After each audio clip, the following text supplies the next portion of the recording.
Hello guys, welcome to only my talks. చాలామంది హీరోయిన్లు career ప్రారంభంలో చేసే అతిపెద్ద మిస్టేక్ సినిమా అవకాశాలు ఎక్కువగా వస్తున్నాయని ఎగబడి తొందరపడి మరీ ఆఫర్లు ఒప్పేసుకుంటూ ఉంటారు.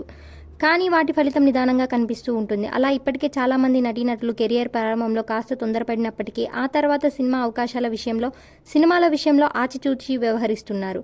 ఇక సుహాస్కి సైతం ఇదే అనుభవం అవుతుంది. అందరూ దేవరా హడావిడిలో పడ్డారు. కానీ మొన్న శనివారం గొర్రెపురాణం రిలీజ్ అయిన సంగతి చాలామంది పట్టించుకోలేదు. అసలు వచ్చిందనే విషయమే చాలామందికి తెలియదు. ట్రైలర్ లాంచ్తో మొదలుపెట్టి విడుదల తేదీ దాకా సుహాస్ ఎక్కడా దీని ప్రమోషన్స్లో పాల్గొనలేదు. రెండు మతాల మధ్య దోబూచులాటకు కారణమైన ఒక గొర్రెకు జైల్లో ఖైదీకి ముడిపెట్టిన విధానం వినడానికి వెరైటీగా ఉన్న తెరకెక్కించే క్రమంలో పడిన తడబాటు భరించలేని ప్రహసనంగా మారింది. అసలే పబ్లిసిటీ లేక ఓపెనింగ్స్ రాలేదని ఒక పక్క నిర్మాత ఇదవుతుంటే టాక్ కూడా అంతంత మాత్రంగా ఉండటం ఫలితాన్ని డిజాస్టర్గా మార్చేసింది.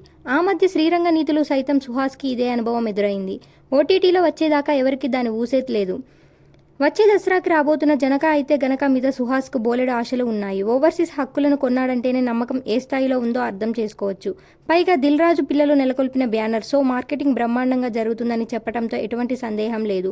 ఇలాంటి మూవీ వస్తున్న టైంలో గొర్రెపురాణం రావటం కరెక్ట్ కాదని భావించాడో లేక ఎలాగో కంటెంట్ ఎలా ఉందో అర్థమై దూరంగా ఉన్నాడో తెలియదు.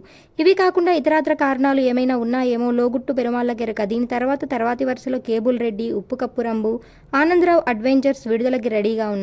ఇలాంటి అప్డేట్స్ కోసం please like, share, subscribe OMT.